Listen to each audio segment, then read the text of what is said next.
शिला Torrent प्रकल्प रद्द झालाच पाहिजे।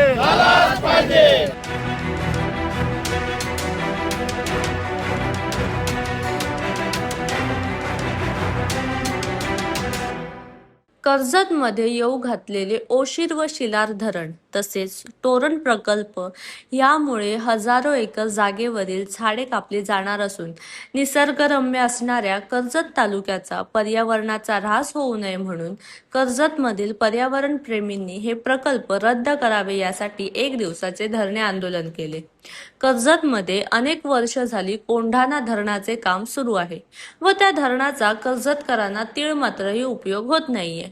कर्जत तालुक्याला एक निसर्ग संपदा लाभलेली आहे। सह्याद्रीच्या कुशीत वसलेला हा तालुका असल्याने व ग्रीन झोन असल्याने येथील शेतकरी व नागरिकांचा पर्यटन हा व्यवसाय झालेला आहे।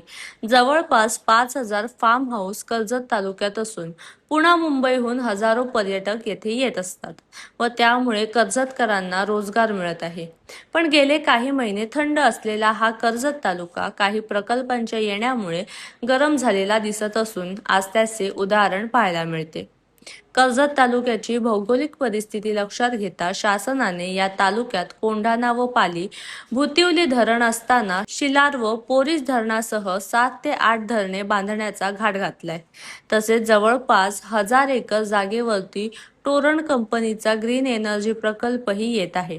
या प्रकल्पासाठी आरक्षित असलेली 900 पैकी 600 एकर वन खात्याची जागा देऊ केली आहे। त्यामुळे वनसंपदा नष्ट होण्याच्या भीतीने पर्यावरण प्रेमी एकजुटले असून भविष्यात कर्जतचा विनाश होण्याआधीच तो थांबवला पाहिजे म्हणून एक लढा उभा करण्यात आलाय व आज या लढ्याचे प्राथमिक स्वरूप म्हणून ॲडव्होकेट कैलास पवार यांच्या नेतृत्वात कर्जत शहरामध्ये एका दिवसाचे शासनाच्या विरोधात धरणे आंदोलन करण्यात आले व होणाऱ्या धरणांना व टोरण प्रकल्पाला उपस्थित प्रकल्पग्रस्त शेतकरी, पर्यावरण प्रेमी कर्जतकर यांनी प्रचंड विरोध दर्शवला असल्याचे पाहायला मिळाले। आज आम्ही 1 दिवसीय धरणे आंदोलन इथे आयोजित केलेले आहे। कर्जतला तुम्ही जे नेहमी ऐकताय जो वादग्रस्त आहे कोंढाणा धरण आहे, या कोंढाणा धरणातलं जे पाणी आहे हे नवी मुंबईला जाणार आहे। ओशीर शिलारचं जे पाणी आहे प्रस्तावित जे धरण आहे याचा सुद्धा मुंबई महानगर आणि नवी मुंबईला पाणी जाणार आहे। आमच्याकडे पाली बुतुली डॅम आहे ते सुद्धा मुंबईच्या त्या MIDCला ते पाणी तिथं जाणार आहे। आणि एकंदरीत कर्जतमध्ये सर्व प्रकारचे हे धरणं असताना त्याचा 1% फायदा कर्जतला नाहीये। टाटासारखा जलविद्युत निर्मिती करणारा प्रकल्प 100 वर्ष जुना आहे का ज्या प्रकल्पाचा कर्जतच्या वीज निर्मिती किंवा कर्जतच्या लोकांना काही फायदा झाला नाहीये। 1% कुठल्याही प्रकारची त्यांनी सबसिडी दिली किंवा वीज मोफत दिली असं काही घडलेलं नाहीये। टाटाचा 100 वर्ष प्रोजेक्ट असताना सुद्धा कर्जतकरांना आज सुद्धा आम्हाला 10 तास त्या अंधारामध्ये राहावं लागतंय।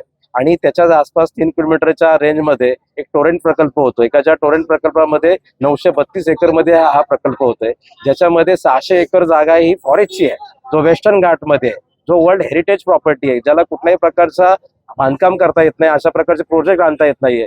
सर्व नियम धाब्यावर बसून सरकारने हा प्रोजेक्ट लादलेला आहे, ज्याच्यामध्ये शेकडो वर्षापूर्वीच्या वनस्पती आहेत, औषधी वनस्पती आहेत, अनेक जीवजंतू आहेत, तिथे कीटक आहेत का ज्याच्यातून हा पर्यावरणाचा एक बॅलन्स होत असतो। आणि अशा प्रकारे पावसावर याचा परिणाम होणार आहे। आणि एका तालुक्यामध्ये 8-9 धरणं तयार केल्यानंतर इथं भूकंपाचं प्रमाण वाढणार आहे, इथली शेती उद्ध्वस्त होणार आहे। आपण पाहिलं असेल टोरेंटला अजून मंजुरी पण नाही आली, त्यांची एक पेपर ॲड आले, त्याच्यामध्ये पूर्ण तालुक्यामध्ये यांचे हायटेन्शन ते फिरवणार आहेत। त्या हायटेन्शन मध्ये सुद्धा हजारो हेक्टर जागा त्याच्यामध्ये उद्ध्वस्त होणार आहे। शेतकऱ्यांना कुठल्याही प्रकारचं त्याच्यामध्ये डेव्हलपमेंट करता येणार नाहीये। एकंदरीत जर बघितलं तर पर्यावरणाचा ऱ्हास होणार आहे आणि ह्याच्यामध्ये कुठल्या प्रकारचं धोरण शासनाने पाहिलेलं नाहीये। त्या एकंदरीत जर इतकी सर्व धरणं होत असताना कर्जतला ऑलरेडी कर्जतला पूर होतोय, एकाच नदीतून हे सर्व विसर्जन होणार आहे। आणि हे होत असताना उद्या तुमची पॉलिसी काय? उद्या इथल्या धरणांचं भूकंपाचं प्रमाण वाढल्यानंतर, पुराचं प्रमाण वाढल्यानंतर त्याचा जनमानसावर परिणाम होणार आहे। हा आदिवासी बहुल तालुका आहे, या आदिवासींची संस्कृती इथं उद्ध्वस्त होणार आहे। त्यांच्या जीवन मरणाचा प्रश्न तुम्ही विचार केलाय की नाही? असा कुठल्याही प्रकारचा विचार न करता ओशीर शिलार संदर्भात जर तुम्ही पाहिलं तिथं सुद्धा हजारो हेक्टर जागा जी आहे ती वन जमीन आहे, त्याच्यामध्ये लाखो झाडं तुटली जाणार आहेत। जनरली एक प्रोटोकॉल आहे का 70% ॲक्विजिशन झाल्यानंतर शासनाने त्याला मंजुरी दिली पाहिजे किंवा त्या संदर्भातला पेमेंट रिलीज केला पाहिजे। परंतु ओशीर शिलार मध्ये तर एक हास्यास्पद अशी गोष्ट झालेली का कुठल्याही प्रकारचं ॲक्विजिशन झालेलं नसताना तिथं शासनाने पूर्णपणे त्याला आर्थिक मंजुरी दिलेली आहे आणि इव्हन त्याच्याही पलीकडे जाऊन खासगी ठेकेदाराला नेमलाय सुद्धा.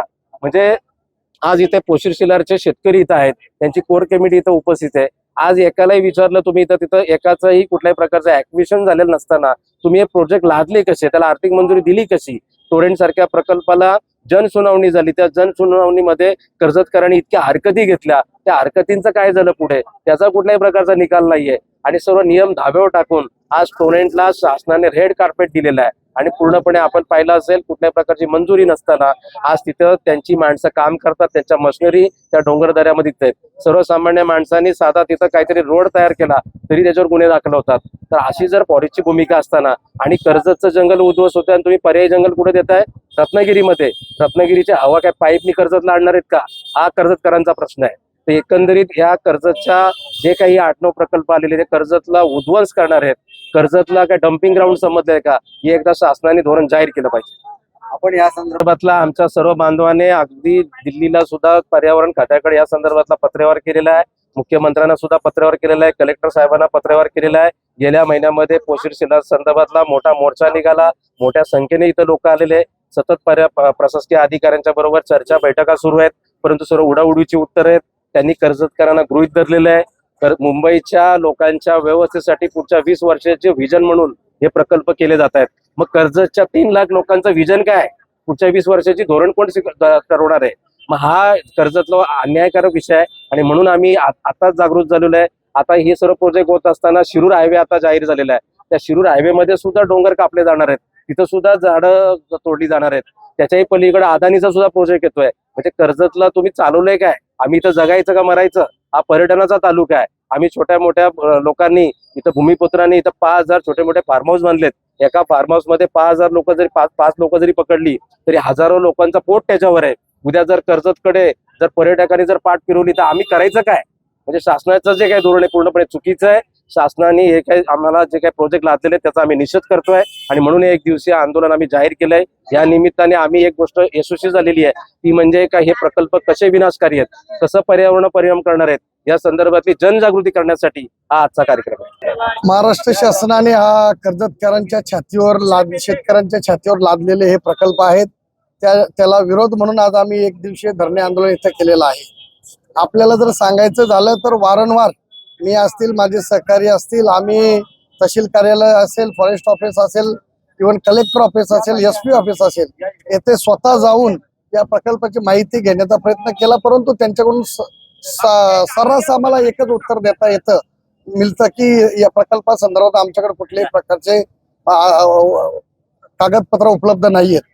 तर मग आपल्याकडे जर मंजुरी नसेल किंवा कागदपत्र जर उपलब्ध नसतील तर आपण कशाच्या आधारे टोरेंट सारख्या प्रकल्पाचं काम या खोऱ्यामध्ये चालू केलेलं आहे. साधारण 30 ते 35 किलोमीटर अंतर या टोरेंटच्या प्रोजेक्टमध्ये 2,000 एकर आणि पोशीर शिलार या प्रकल्पासाठी 10,000 एकर या एवढ्या मोठ्या प्रमाणात झाडांची कत्तल होणार आहे. आणि सर्वात मोठा धोका कर्जतकरांसाठी एक आहे का जे हे प्रोजेक्ट बनतील आणि याच्या ज्या ट्रान्समिशन लाईन म्हणजे टॉवर लाईन ज्या जातील त्या शेतकऱ्यांच्या जागेतून जाणार आहेत.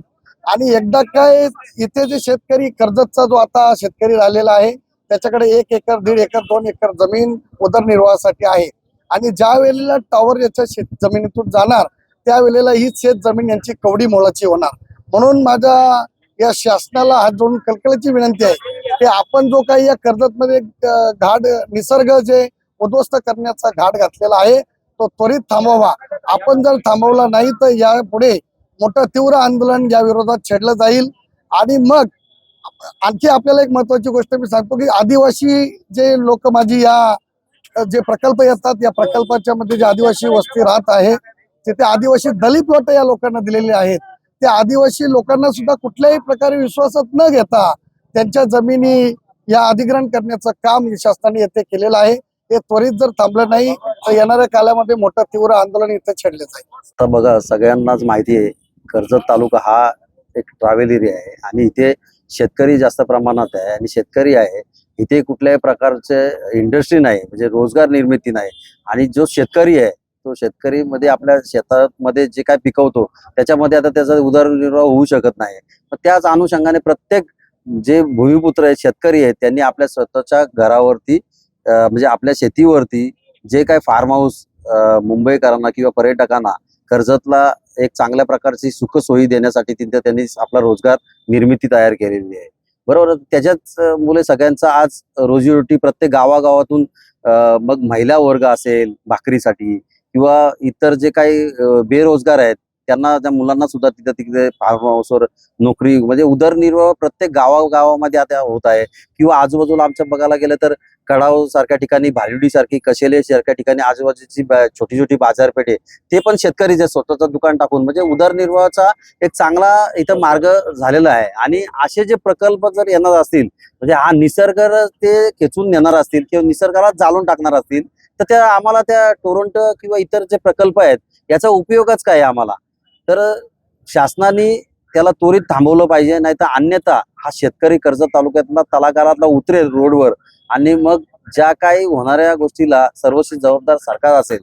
वृक्षवल्ली आम्हा सगळे सोयरे अशी आपल्या संतांची भूमिका आहे आणि त्याचाच आपण वृक्ष म्हणजेच आपलं जीवन आहे आणि तो श्वास आहे आपला. प्रत्येक माणसाचा वृक्ष म्हणजे श्वास आहे आणि ह्या वृक्षाची या सरकारने सडेतोडपणे जिकडे बघावं तिकडे, आज पुण्यामध्ये सुद्धा तुम्ही बघताय प्रत्येक पुणेकर हा संतापलेला आहे. पुण्यामध्ये कधी एसीची गरज लागत नव्हती, ते पुण्यामध्ये आता एसीची गरज लागली.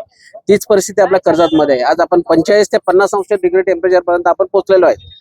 माझी या सरकारला विनंती आहे, या शासनाला किंवा मोदी साहेबांना विनंती आहे की जसे तुम्ही आमच्या महाराष्ट्रातून बरेचसे प्रकल्प चोरून घेऊन गेलात तसे आमची तुम्हाला ह्या आमच्या प्रकल्पाबद्दल, टोरंटो प्रकल्प हा तुमच्या गुजरातचा आहे, त्या गुजरातमध्ये नेलात तर आमच्यावर खूप उपकार होतील अशी माझी शासनाला नम्र विनंती आहे. आता तुम्ही पाहिलं असेल अनेक दिवस आमचे ॲडव्होकेट मोरे साहेब जे आहेत त्यांच्या माध्यमातून त्यांचे जे सहकारी आहेत या सहकार्याच्या माध्यमातून अनेक वर्ष आणि अनेक दिवस या टोरंटो कंपनी ज्या आपल्या कर्जतमध्ये आलेली आहे आणि जी वृक्षतोड आणि जी जंगलाची हानी ते करणार आहेत त्याच्यासाठी ते लढत आहेत.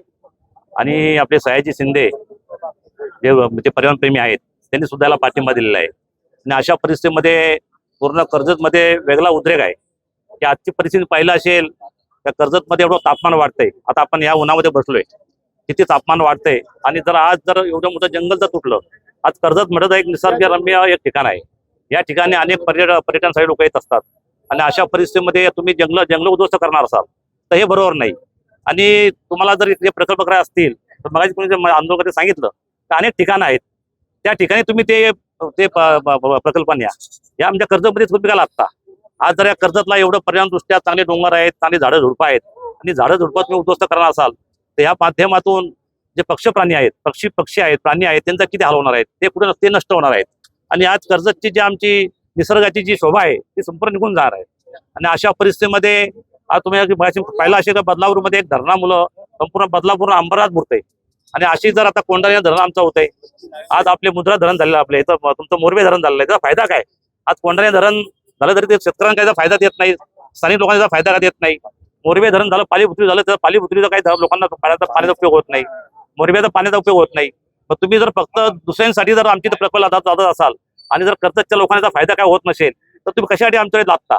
यासाठी आता जे आमच्या सर्व जे आमचे आंदोलक आहेत आणि आमचे मी सर्वांचं आभार मानले मोरे साहेबांचं, त्यांनी जो हा विषय लावून धरला आणि या कर्जतमध्ये आणि संपूर्ण आंदोलनकर्ते आज या आंदोलन बसलेले आहेत. सर्व पक्षीय इथं लोक बसले आहेत, इथे कुठलाही राजकारण नाही, कुठला पक्ष भेद नाही. अशा परिस्थितीमध्ये जर आपल्याला कर्जत वाचवत असेल तर कुठेतरी आपल्याला हे आपल्याला टोरंटो कंपनीचं हे जे चाललंय ते बंद करावं लागेल. आता एक शेतकरी आहे, आमची जमीन आहे, माझं एक ॲग्रो फार्म आहे कर्जतमध्ये आणि आम्ही त्याच्यामधून स्वतःसाठी आणि इतरांसाठी रोजगार निर्मिती केलेली आहे. या ह्याच्यामध्ये सगळ्यात अगदी म्हणजे जो टोकाचा हे ते पर्यावरणाचा ऱ्हास. झाडं तुम्ही इतकी तोडणार आहात, लाखो झाडं, की उगवायला तुम्हाला किती वर्ष लागतात हे आम्ही डोक्यावरून हांडे घालून पाणी झाडं वाढवलेली आहेत, त्यांना ते त्रास माहिती आहे. आता बोरिंग्स आल्या, पाईपलाईन आले, हे सगळं हे फार म्हणतात ना, हे आत्ताच आहे. पण झाडं वाढवायला आणि ते निसर्ग जपायला किती त्रास लागतो हे आमच्यासारख्या शेतकऱ्यांनाच माहिती आहे. तर तुम्ही तोडताय, तुम्ही काहीच विचारात घेत नाहीत स्थानिक लोकांना किंवा पर्यावरणाचा. स्थानिक लोक जाऊ दे, पण पर्यावरणाचा विचार तुम्ही करायला पाहिजे. जी गोष्ट तुम्ही करू शकत नाहीत किंवा निर्माण करू शकत नाहीत ती ऱ्हास करायचा तुम्हाला काही अधिकार नाहीये. आणि ह्याच्यामध्ये आणखीन एक असं मला नजरेस आम्हाला येतं की सर्वसाधारण माणसाचंच जास्त नुकसान होतं ह्याच्यामध्ये कोणी राजकारणी नाहीयेत, कोणी श्रीमंत धनदांडगे लोक नाहीयेत, त्यांचा कुठेही त्रास होत नाही. मॅडम या प्रकल्पामुळे नेमकं त्रास होतोय आणि सगळे प्रकल्प कर्जतमध्येच का? कर्जतने सगळ्यांना घेतलंय का? कर्जतमध्ये बघितलं तर तुम्हाला पाणी मिळत नाही, इथे राहणाऱ्या माणसांना पाणी नाहीये आणि मग ते पाणी कोणाला देणार आहे ते लोक? आणि मग कर्जत मधल्या माणसाने काय करायचं? रायगड जिल्ह्यामध्ये सह्याद्रीच्या कुशीत वसलेलं कर्जत हे शहर सध्या एका गोष्टीने खूप चर्चेला जाऊ लागलंय. या कर्जत शहराच्या आसपास असणारा जो काही तालुका आहे, या तालुक्यामध्ये पहिल्यांदा कोंढाणा धरणाचा प्रकल्प आल्यानंतर त्यानंतर बरेचसे प्रकल्प ह्या तालुक्यामध्ये येत आहेत. धरणाचे प्रकल्प आहेत. तोरण सारखा एक मोठा प्रकल्प या तालुक्यामध्ये येतोय.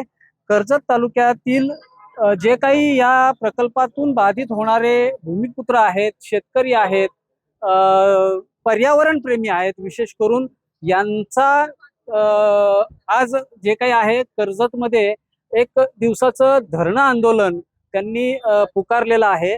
मागण्या याच आहेत की प्रकल्प नको असं नाही, प्रकल्प हवेत, पण त्या प्रकल्पाच्या नावाखाली विनाश नकोय. एकंदरीत या ग्रीन झोन असणाऱ्या तालुक्यामध्ये जी काही धरणं येत आहेत, म्हणजे जे धबधबे आहेत ते आडले जाणार आहेत, त्याच्यावरती इथे धरणं विस्थापित होत आहेत. बरं, त्या धरणांचा कुठल्याही प्रकारचा फायदा हा कर्जतला न होता आजूबाजूच्या मोठ्या शहरांना, मेट्रो सिटींना होणार आहे.